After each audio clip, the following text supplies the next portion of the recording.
مش عجبك الطقم اللي فات لازم يعجبك طبعا، لان انا قلت لك ان الطقم اللي فات limited edition موجود منه قطعتين بس عندي، فده حاجة مميزة قوي بجانب شكله الجميل الرقيق التحفة. المرة دي الطقم بقى مش limited edition، هو برضه قطعة واحدة شيك جدا، ما يقلش جمالا على الطقم او عن الطقم اللي فات، لا في التفاصيل ولا في الحلاوة ولا في الرقة.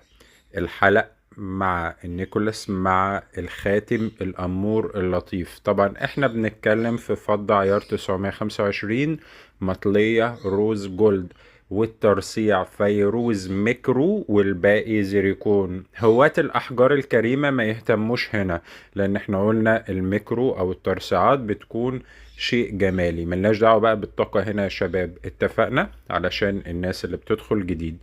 الطقم أمور قوي وينفع سواريه تحفة جدا.